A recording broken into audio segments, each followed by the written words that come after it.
Bonjour Julia Vignali. Bonjour Philippe, bonjour à tous. Le plaisir de vous entendre, vous incarner sur M6 une émission emblématique, Le Meilleur Pâtissier. Pour qui ne connaîtrait pas, c'est un concours de pâtissiers amateurs qui s'affrontent dans des épreuves, puis ensuite départagés par un jury. Cyril Lignac et Mercotte, qui est une blogueuse, et également des chefs et des pâtissiers invités. La 9e saison démarre ce soir à 21h.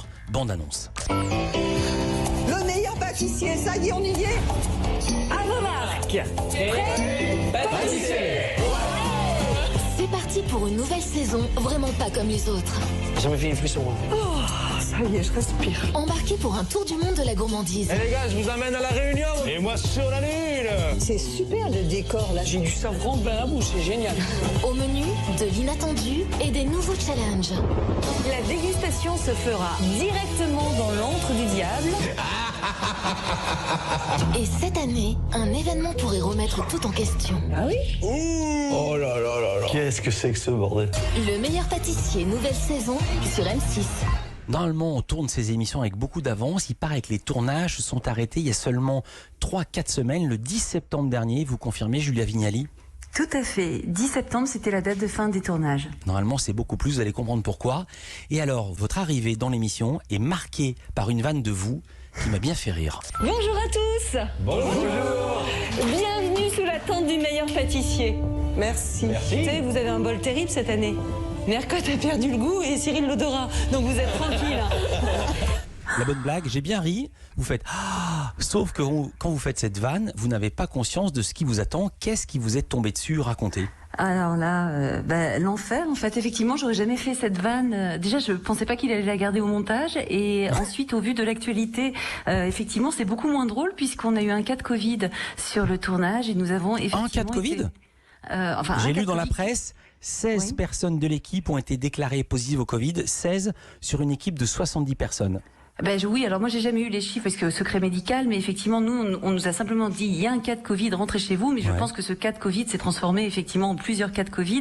Le chiffre exact je l'ai pas, mais en tout cas suffisamment pour qu'on s'arrête de tourner brutalement, mais vraiment d'une minute à l'autre. Hein. Ça a été tout le monde chez vous, donc c'est assez brutal effectivement. Et la vanne était drôle, mais un petit peu moins drôle vu ce qui nous est arrivé effectivement. Bon, ils l'ont gardé, ça va, maintenant tout va bien. 16 personnes, vous en faisiez partie ?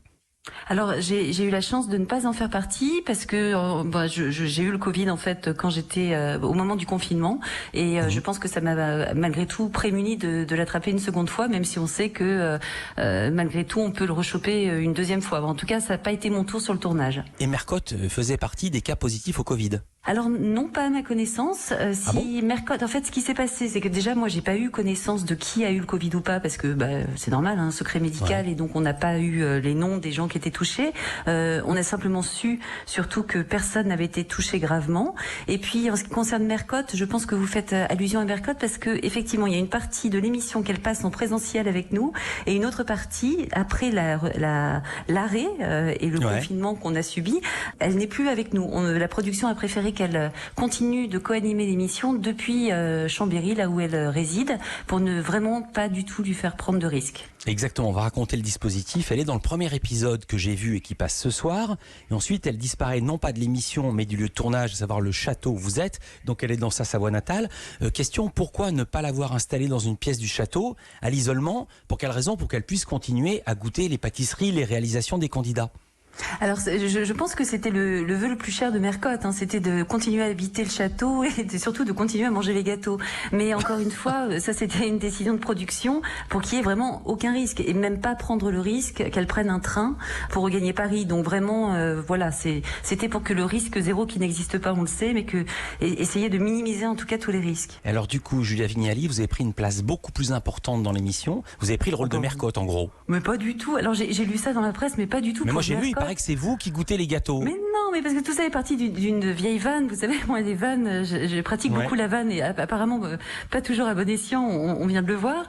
Et il est vrai qu'après que Mercotte ait été confinée, entre guillemets, chez elle, enfin en tout cas, qu'elle soit restée chez elle pour faire le tournage, eh bien, son assiette était vide, puisque d'habitude, c'est elle qui goûte. Et là, je me suis emparée de son assiette et j'ai goûté. Mais mon avis et tout ce que j'ai goûté n'a pas d'incidence sur le concours. C'était juste pour me faire plaisir. J'ai compris, mais alors qui juge tout seul? C'était Cyril Lignac tout seul qui a décidé de ce qui était bon ou moins bon?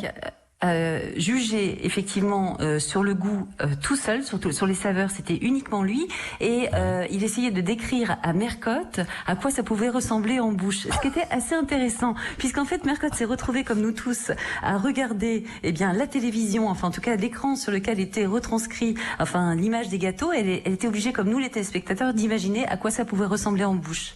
Donc c'était plutôt rigolo comme exercice. Vous avez rappelé personne en plus pour combler cette absence? Oh ben non, Mercotte est irremplaçable, non? Alors je l'ai en tout cas, ça fait 9 ans maintenant qu'elle est là, Mercotte. Alors je sais que parfois on me dit Mercotte, elle est méchante, Mercotte, mais en fait tout le monde l'adore, Mercotte, parce que justement elle dit exactement ce qu'elle pense, et c'est vraiment un peu le rôle de la grand-mère indigne, vous voyez, un peu sans filtre, qu'on adore. Exactement. Tati Mercotte, elle sera avec nous prochainement dans une émission. J'espère, elle est jamais venue à Culture Média. Vous êtes là, Julia Vignali. On marque une pause. On se retrouve juste après ça dans Culture Média.